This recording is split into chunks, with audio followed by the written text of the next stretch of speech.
बड़चणारे प्रचार करुवा समय वर्षा को डाकी एमती किसी कथा कहले अनुभव। तो फ्रेंड्स आपण मैंने तो जानिथे अनुभव महांती बेस भल भाव में अनुभव महांती को बेस भल भाव जानिथे बीजेपी दलर स्टार कैंपेनिंग भाव में ए वर्ष में जोग देइछन्ति अनुभव महांती।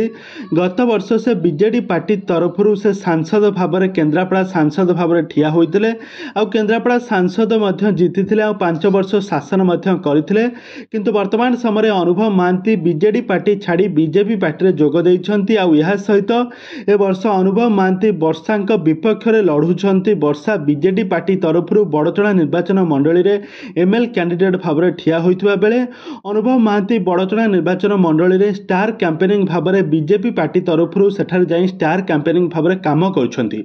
सेठारे स्टेज उपर ठिया होई से अभिनेत्री वर्षांकर बहुत सारा गुण को से बाहर करछन्ति। तांकर असल मुखा को सारा बड़चणावासी पाखरे रखिछन्ति। से कहिछन्ति 25 वर्षर बीजेडी सरकार को हटाओ, एथर केंद्र रे भी मोदी सरकार, ओडिशा रे भी मोदी सरकार, डबल इंजन सरकार दरकार, ओडिशार उन्नति पाई ही मोदी सरकार दरकार। तो एमिति किछि बहुत बड़ प्रतिश्रुति देइछन्ति बड़चणावासी माननकु। या पर बड़चणावासी माने अभिनेत्री वर्षांक विपक्ष में जाई अनुभव को सक्षेप जाइछन्ति। पद्म फूल रे 2 थर भोट दबा पई अनुभव महांती समस्त को अनुरोध करछन्ति। तो ए सब चलीथिला। एहारी मध्य अनुभव महांती वर्षा को स्टेज ऊपर थाई वर्षा को बहुत किसी गाली करते कही जे तांका स्वामी को जे ठीक भाव में दायित्व तुलाई पारिला नहीं, जे तार परिवार रे सासु ससुर को ठीक भाव में समय भाव में तुलाई पारिला नहीं, जे आज स्वामीर होई पारला नहीं माने से आज आपण मानकर केमिति होई पारिबो। एमिति किछि बहुत बड़ बयान देइथिले अनुभव महांती। तेबे दर्शक बंधु एबे आपण मानको कोन लागुछि बड़चणा निर्वाचन मंडली रे कोन